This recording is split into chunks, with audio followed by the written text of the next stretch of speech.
such as like, okay, if you're nervous about your finances, go find your local coin store in your area, preferably somewhere close by that you could do business with on a regular basis, and start buying silver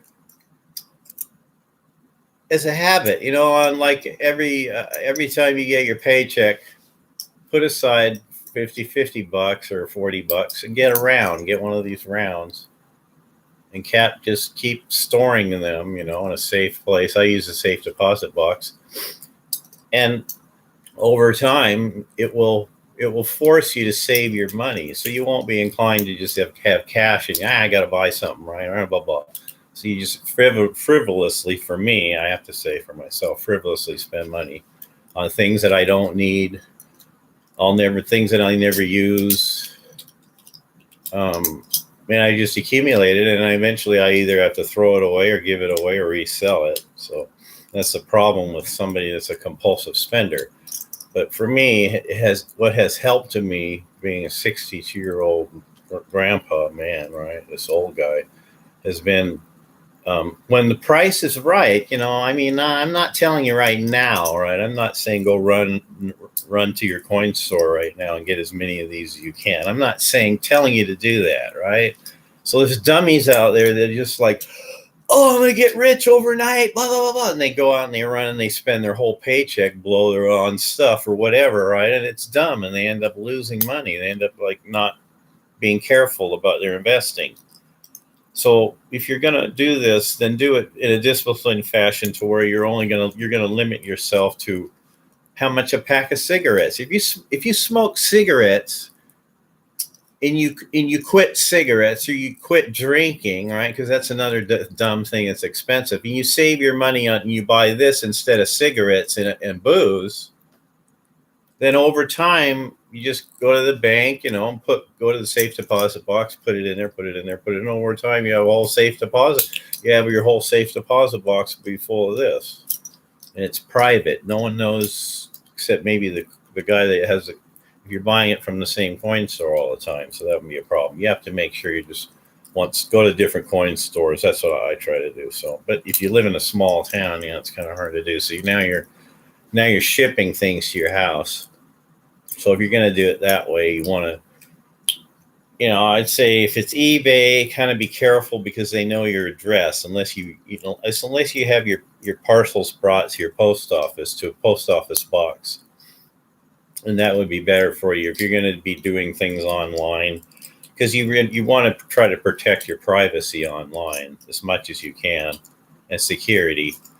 So, but if there's stores that are nearby where you live that sell silver or gold or whatever, platinum, palladium, I would I always stick with this, because it's more, I know it more, I can feel the weight of it, and it's like less likely to be counterfeited. I think gold, I've always, in the back of my mind, I thought gold, it's really expensive in that small amount.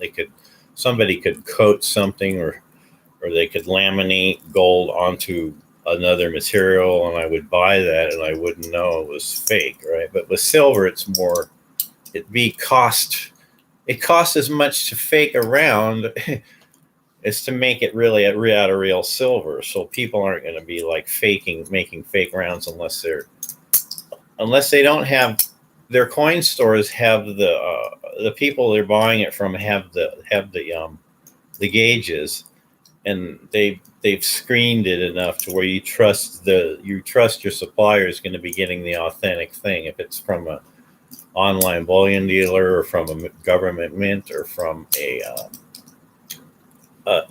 a dealer online, then you can trust them. They've been in business a long time, and that, so you're not going to get ripped off. So, but this shirt, Amanda made this. It was for a contest. Contest is supposed to be why you're an antinatalist, right? So, and it's like, you mean people, you got to answer that, right? Why you're an antinatalist. So why would you not want a new person to be born onto this world? So ask yourself, Why wouldn't you personally want to cause someone just like you to have to become alive and born and live on this planet an entire lifetime? Why do you want someone else to have to do that? Why would you force someone here to have to go through that?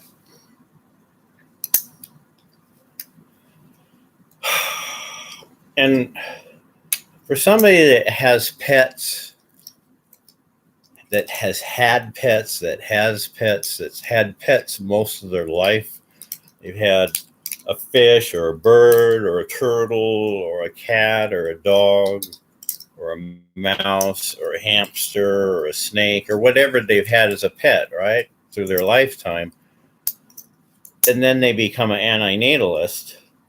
They're thinking as an antinatalist is their, and now they're realizing, well, having these cats, right? Because I have cats and I take care of cats. I feed the cats. I clean cat boxes. I change water bowls and water dishes for the cats, and I buy them food at the grocer and open up cans and deal with cans of meat and put food out, make sure their food is clean, and then I have fleas to deal with. So don't breed animals, right? If you want a companion animal, find one that needs a home that's already there. Don't go to somebody that's breeding animals and get animals from breeders. That's what it says right here, right? It creates procreation. It creates victims.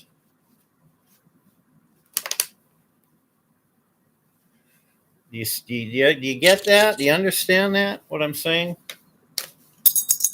I'm a victim. You're a victim. We're all victims. Slaves. Slaving away at jobs that we hate, places we hate to go. We don't want to be there. We slave away. We slave away. We slave away. And what do we have to show for it, right? Do we buy things that we don't need, that we're never going to use, and then it's a waste of money? That, for me, that's my problem. And this has been a remedy, a solution to get over that.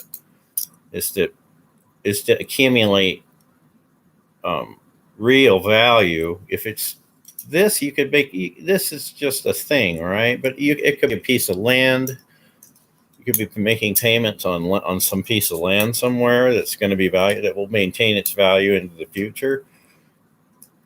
And that's what you're trying to do here, is you're locking in your work, your efforts, and your slavery.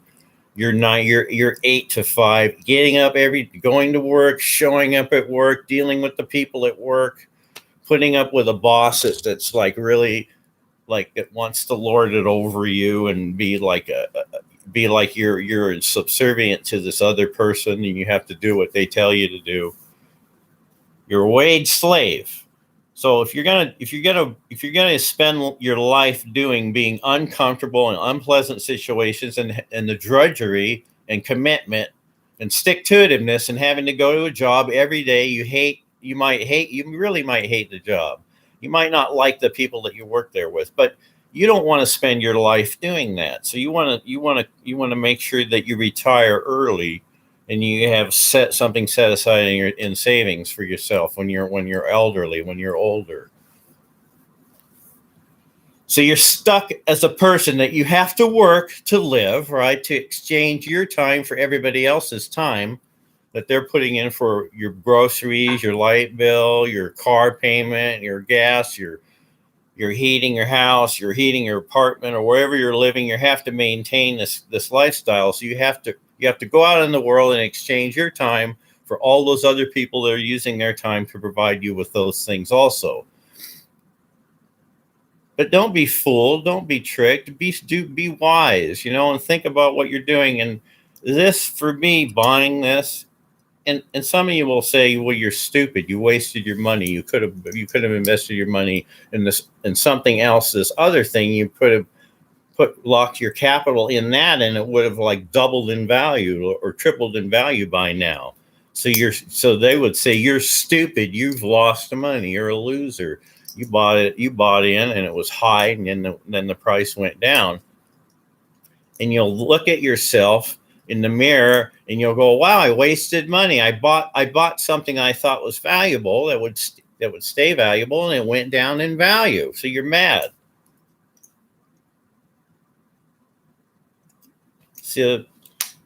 So this, to me, this is education. This is using this as education. Now I know in the event of an emergency, if I had a big medical bill I had to pay, or I had maybe I had something came up and I needed money, I needed that money right now. Then if I was at my wit's end, if I was at my ropes, the end of the rope, and there was nothing, I had nothing else, I couldn't sell anything on eBay or go to the pawn shop, or I couldn't do anything. There was nothing. I didn't have enough, right? I could rely on that as a safety net, that was there as a safety net, right? In the future for me, that this was able to provide me with the safety net that I needed in the future for that event.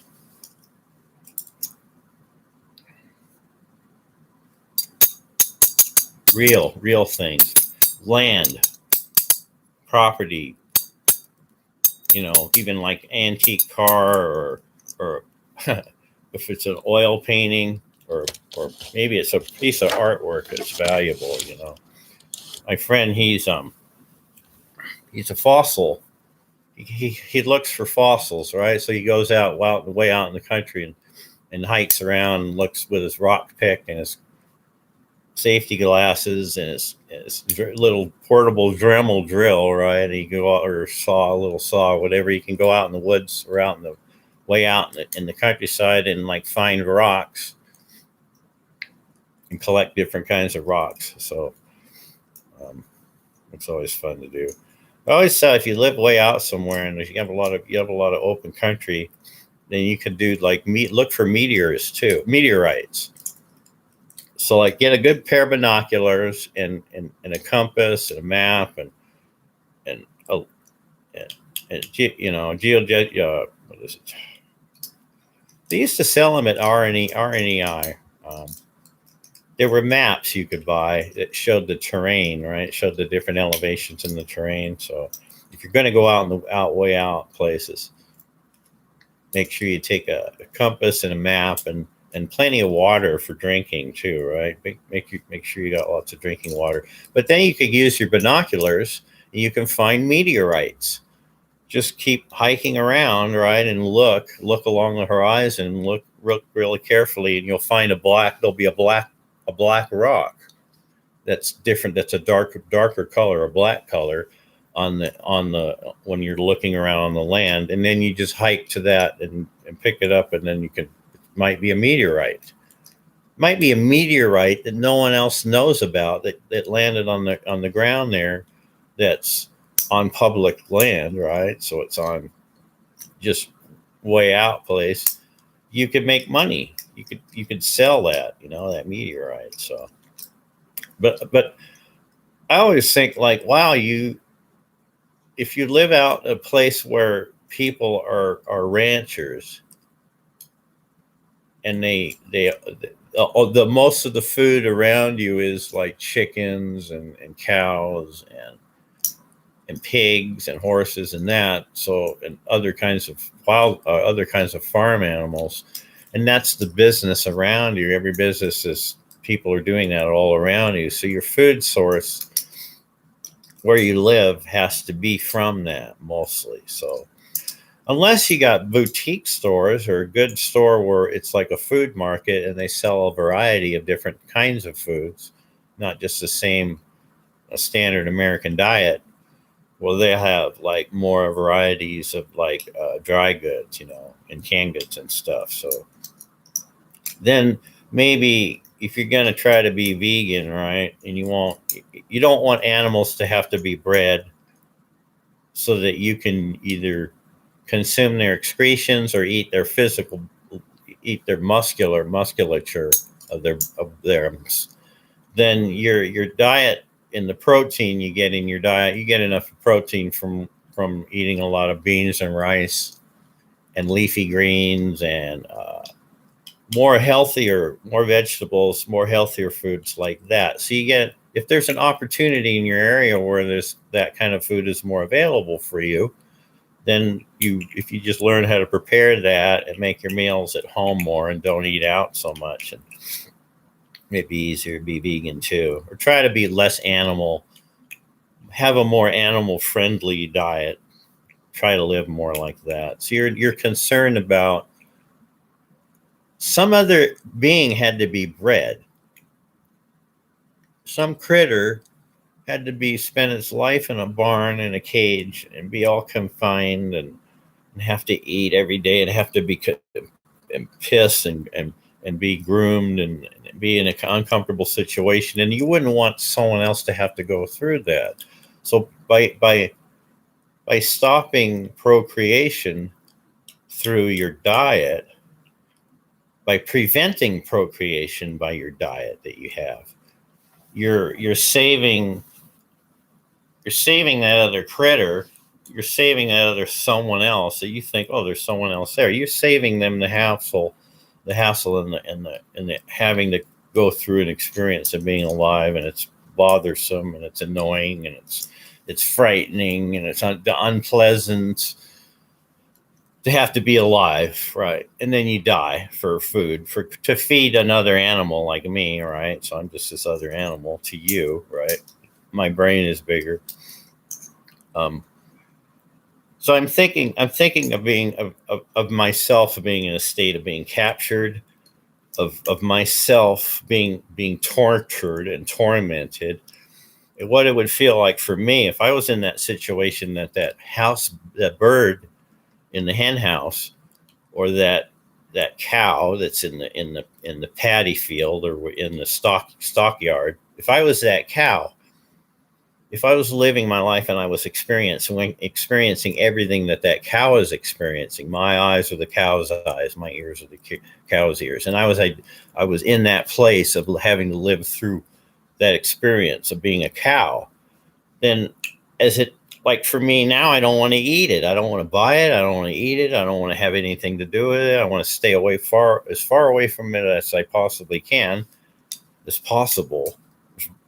For me, just to avoid consuming those products. And I've made a choice to do that because of my feelings. Like you could say, well, I have a mental illness and I think other animals are like me. I have this notion in my head that, wow, that animal has a brain. It has eyes. It has ears. It has a heart. It has lungs. It has a feather. It has little wings or feathers, So,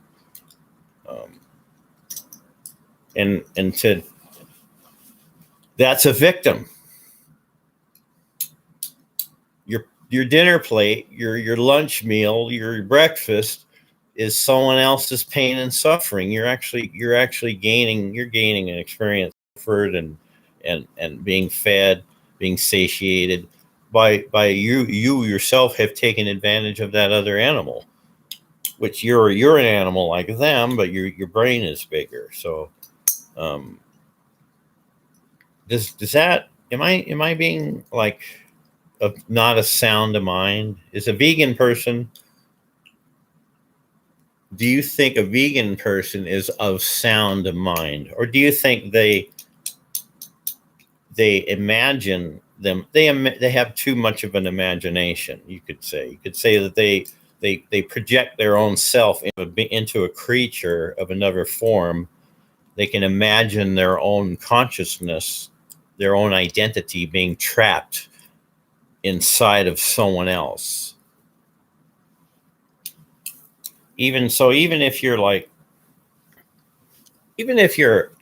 a successful person,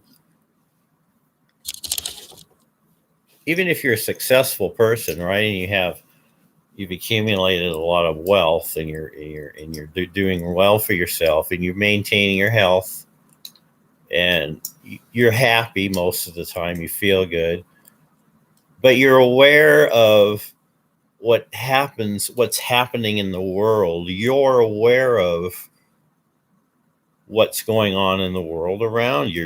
You're a sensitive person, right? And you're looking at what other life forms are having to go through, and it bothers you to see what other life forms are going through. Other people like you, horrible things happen to them. Their loved ones are ill, or they have some horrible thing happen. They lose their job and they're living out on the street, and or they had to go to the doctor and they had like to pay a whole bunch of medical expenses, and it got really expensive, and they spent all of their savings on doctors and going to doctors and paying for medical procedures and medications. And or you like know about someone else in their family, and someone you like, maybe it was a neighbor you like, and someone in their family suffering. So someone that's going through someone that's there. They know someone else that's going through something that's really horrible. It's happening to them. So you feel sorry for them, but you wouldn't want to have somebody else to come into this world to have to deal with what's happening to them. You might be having a good life. You might think, well, my kid will have a better life than me. I'll give them more. I have money. I can give them the best school. They can get better diet than I, eat better. They can live in a nicer place where there's swimming pools and golf courses and horseback riding and all different kinds of games and recreation. I'll be able to send them to the top universities of the country, get the best education as possible. But even if you could guarantee all that, even if you have good genetics, you're still bringing someone here, and they're going to have to experience life, and then they're going to die eventually, unless you're thinking, oh, we're going to have transhumanism. Yeah, we're going to have robots, and we're going to be able to upload ourselves in the computer matrix and blah, blah, blah, blah, blah. You think that you're like holding out that somehow mankind is going to have this big grand achievement in the future, and we're all going to live in some kind of a utopia in perfect bliss, or it might be that, he's against family, he's against people raising children and having families. There's something wrong with this person. They're like against the country, because they don't believe in having a family or having children. And who's going to run the machinery? Who's going to keep paving the roads? Who's going to fix the bridges? Who's going to put groceries on the grocery store shelves? Who's going to drive the trucks? Who's going to grow the food at the farms? Who's going to fix the water system? Who's going to keep the electric going? Who's going to clean up all the nuclear waste? Who's going to make sure there's an army here in the future, so when this country comes over and invades this country, there's an army there? Or who's not going to be there buy my product? I have a service or a product where I run a business, and that business depends on growth. We depend on more customers. When someone comes along and they're against customers, they're against growth, they're against business, or they're going to hurt my business. They're telling people to stop using what I do for a living, how I make a living. They're encouraging people to not buy my product anymore. So then you got someone that's like, that breeds dogs, that lives way out, and they just have cages and cages and cages full of dogs that they're breeding. It's a certain kind of dog that women like to have. Like it might be a terrier or something, a miniature dog. So they're breeding these dogs. They have all these breeding these dogs, right? So and then you have, like, in the cities, you have all these warehouses full of dogs that are in cages. And so there's so many dogs and so many cats in these warehouses. And then you have people that are breeding the same animals in mass, as many as they can possibly breed. They're breeding them and selling them to make money. But then you have warehouses full of cages and cages and cages and cages of dogs, right, in these cities. And no one wants the dogs. They don't want to adopt them. So they just end up killing them. So there's places where they're breeding the dogs and selling them, and then there's other places where there's so many dogs that they're killing them. They're having to get rid of them. So there's something wrong. What's wrong with that logic? You see where I'm going at? See, we're victims. We're all victims here on this planet.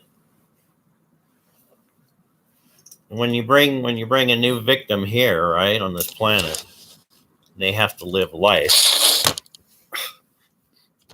They have to be a wage slave, right, and work a job that they hate,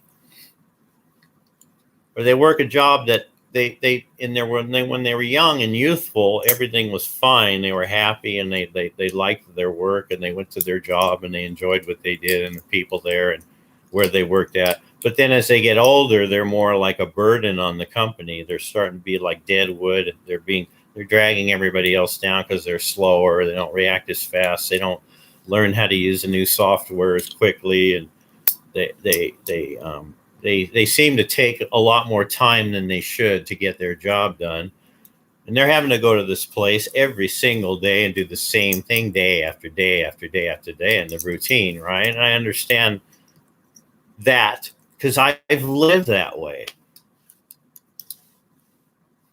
I worked for jobs, and at first it was fun and it was new and I liked what I did. And then over time, working there for a long time, I got to be where I wasn't continuously updating my skills. So if you're not continuously updating your skills and going back to school and learning new things and keeping up with the business on your job and benefiting your employer that's giving you a paycheck, and you're not being productive and you're not working hard enough and making enough money for your employer, then you better get your act together, because you're not going to be at that job for very long. They'll just get rid of you and they'll find somebody else to do just what you can do and do it better and faster for cheaper. And they might show up early every day and work extra and spend extra time at the end of the day and stay late and not put it, and be like, and be like always on time and never take a day off, and they're always like, they always get recognized, and that all by the management. And so like you're having to work somewhere and you hate working there. When you were young and it was new for you, you would go back to school and you'd relearn and get retraining in that. It wasn't so much of a big deal. But as you get older, you do the same thing all day long, every day, year after year after year after year. You do the exact same thing behind the desk. And you have to do it. You have to do it because you got to have shelter. You got to have dental work done on your teeth. You got to have running water. You got to have a place you can wash your clothes. You got to have a toilet. You got to have a place to bathe. You got to have a place to stay warm in the winter and cool in the summer. You got to have privacy, and you have to pay for it. That's expensive. It's like as time goes on, it gets more and more and more expensive. And you want to bring someone else here to have to go through that? If you brought another person here, a kid, and you had a kid and they grew up and they had a job where they had to keep working harder and harder and harder and make less and less and less to show for it, would you force somebody here to have to do that, to have to work? Because, you got some uncle or you heard somebody say that, we need people here. We need more people. We need more people. They say that. They say the population's going away and they're worried that there's not going to be any young people to run the electricity, to keep the water going, to put groceries on the grocery store shelves, to fight in a future war as a combatant in the military machine. Or to be stuck as a wage slave in a job they hate, to have to go somewhere and show up there every single day and be stuck, not be able to get out of that, be trapped there. So your mind is trapped in work you hate and have to do every day, day after day after day after day. You want someone else to have to go through that, and then go to funerals of people they love, people they care about and love. They have to see them die. And they go away, and you're forcing someone here, and they're going to have to experience that and live through that. See, procreation creates victims. the act in itself, people,